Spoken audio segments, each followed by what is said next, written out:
सोमवती अमावस्या वह पवित्र तिथि है जब अमावस्या सोमवार के दिन पड़ती है। सनातन धर्म में इसे अत्यंत शुभ और पुण्यदायी माना गया है।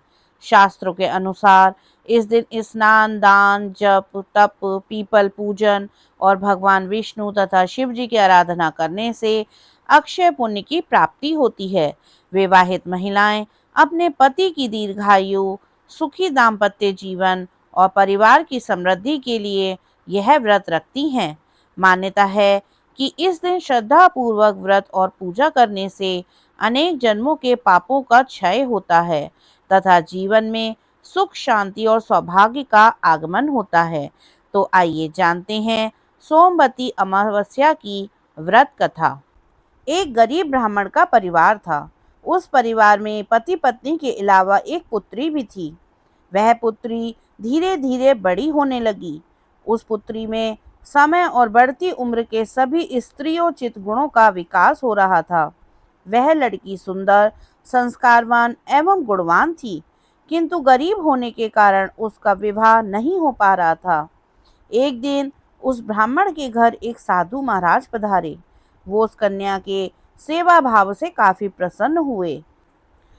कन्या को लंबी आयु का आशीर्वाद देते हुए साधु ने कहा, इस कन्या की हथेली में विवाह योग्य रेखा नहीं है। तब ब्राह्मण दंपत्ति ने साधु से उपाय पूछा कि कन्या ऐसा क्या करे कि उसके हाथ में विवाह का योग बन जाए। साधु ने कुछ देर विचार करने के बाद अपनी अंतर्दृष्टि से ध्यान करके बताया, कुछ दूरी पर एक गांव में सोना नाम की धोबिन जाति की एक महिला बेटे और बहू के साथ रहती है, जो बहुत ही आचार विचार और संस्कार संपन्न तथा पति परायण है। यह कन्या उसकी सेवा करे और वह महिला इसकी शादी में अपने मांग का सिंदूर लगा दे। इसके बाद इस कन्या का विवाह हो तो इस कन्या का वैधव्य मिट सकता है। साधु ने यह भी बताया कि वह महिला कहीं आती जाती नहीं है। यह बात सुनकर ब्राह्मणी ने अपनी बेटी से धोबिन की सेवा करने की बात कही। अगले दिन कन्या प्रातःकाल ही उठकर सोना धोबिन के घर जाकर साफ सफाई और अन्य सारे काम करके घर वापस आ जाती। एक दिन सोना धोबिन अपनी बहू से पूछती है कि तुम तो सुबह ही उठकर सारे काम कर लेती हो और पता भी नहीं चलता।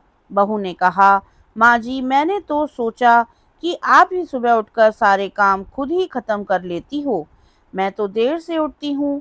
इस पर दोनों सास बहू निगरानी करने लगी कि कौन है जो सुबह ही घर का सारा काम करके चला जाता है। कई दिनों के बाद धोबिन ने देखा कि एक कन्या अंधेरे घर में आती है और सारे काम करने के बाद चली जाती है। जब वह जाने लगी तो सोना धोबिन उसके पैरों पर गिर पड़ी। पूछने लगी कि आप कौन हैं और इस तरह छुपकर मेरे घर की चाकरी क्यों करती हैं। तब कन्या ने साधु द्वारा कही गई सारी बात बताई। सोना धोबिन पति परायण थी, उसमें तेज था। वह तैयार हो गई। सोना धोबिन का पति थोड़ा अस्वस्थ था। उसने अपनी बहू से अपने लौट आने तक घर पर ही रहने को कहा। सोना धोबिन ने जैसे ही अपने मांग का सिंदूर उस कन्या की मांग में लगाया, उसका पति मर गया। उसे इस बात का पता चल गया। वह घर से निर्जल ही चली थी। यह सोचकर कि रास्ते में कहीं पीपल का पेड़ मिलेगा तो उसे भवरी देकर और उसकी परिक्रमा करके ही जल ग्रहण करेगी। उस दिन सोमवती अमावस्या थी।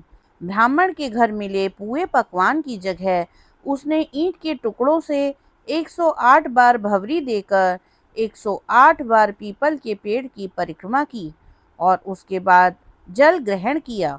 ऐसा करते ही उसके पति के मुर्दा शरीर में वापस जान आ गई। धोबिन का पति वापस जीवित हो उठा। इसलिए सोमवती अमावस्या के दिन से शुरू करके जो व्यक्ति हर अमावस्या के दिन भवरी देता है, उसके सुख और सौभाग्य में वृद्धि होती है। पीपल के पेड़ में सभी देवताओं का वास होता है। अतः जो व्यक्ति हर अमावस्या को ना कर सके, वह सोमवार को पड़ने वाली अमावस्या के दिन 108 वस्तुओं की भवरी देकर सोना धोबिन और गौरी गणेश का पूजन करता है।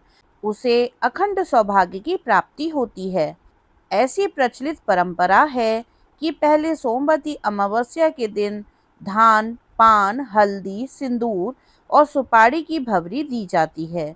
उसके बाद की सोमवती अमावस्या को अपने सामर्थ्य के हिसाब से फल, मिठाई, सुहाग सामग्री, खाने की सामग्री इत्यादि की भवरी दी जाती है और फिर भवरी पर चढ़ाया गया सामान किसी सुपात्र ब्राह्मण, नंद या भांजे को दिया जा सकता है।